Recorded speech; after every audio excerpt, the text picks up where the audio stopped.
ಎಲ್ರಿಗೂ welcome to my channel. ಸ್ನೇಹಿತರೆ, ಇವತ್ತಿನ ವಿಡಿಯೋದಲ್ಲಿ ಒಂದು ಸೂಪರ್ ಆಗಿರೋ ರೆಸಿಪಿನ ಮಾಡೋಣ ಇವತ್ತಿನ ವಿಡಿಯೋದಲ್ಲಿ.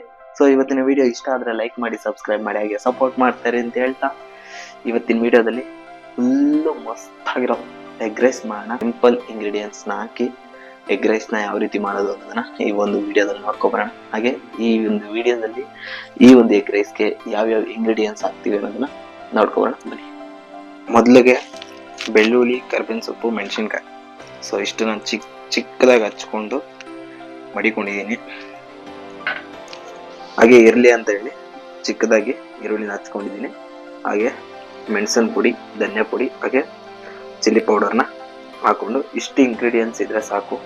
ಸೊ ಪಟ್ ಅಂತ ಹೇಳಿ ಎಗ್ ರೈಸ್ನ ರೆಡಿ ಮಾಡ್ಕೊಂಡು ಒಗ್ಗರಣೆ ಮಾಡಿಕೊಂಡು ನಾವೇನು ರೆಡಿ ಮಾಡ್ಕೊಂಡಿದ್ವಿ ಈರುಳ್ಳಿ, ಮೆಣಸಿನ್ಕಾಯಿ, ಬೆಳ್ಳುಳ್ಳಿ ಎಲ್ಲನ ಹಾಕಿ ಕ್ಲೀನಾಗಿ ಮಿಕ್ಸ್ ಮಾಡಿ ಒಗ್ಗರಣೆ ಹಾಕಿ ಬೇಯಿಸ್ಬೇಕು.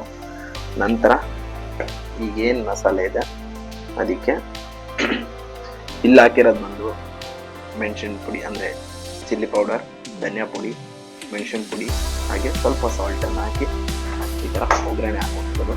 ನಂತರ ಮೊಟ್ಟೆನ ಕಟ್ ಮಾಡಿ ಇದರೊಳಗಡೆ, ಹಾಗೆ ಈಗ 3 ಮೊಟ್ಟೆನ ಇದಕ್ಕೆ ಹಾಕ್ಕೊಂಡಿದ್ದೀನಿ.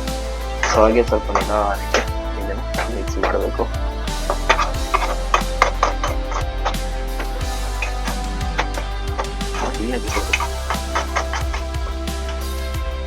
ಹಾಗೆ ಮೊಟ್ಟೆ ಕ್ಲೀನಾಗಿ ಬೆಂದ ಮೇಲೆ ಅದಕ್ಕೆ ನಾವು ಹಾಕಿಟ್ಟಿರುವಂಥ ರೈಸ್ನ ಮಿಕ್ಸ್ ಮಾಡ್ಕೊಳ್ಳೋದು. ಒಂದೊಳ್ಳೆ ಸಿಂಪಲ್ ಎಗ್ ರೈಸ್ ರೆಡಿಯಾಗಿದೆ. ಸೊ ಈಗ ಟೇಸ್ಟ್ ಮಾಡೋಣ. ಟೇಸ್ಟ್ ಮಾಡ್ತೀರಾ? ಸೂಪರ್ ಆಗಿದೆ ಮಾತ್ರ.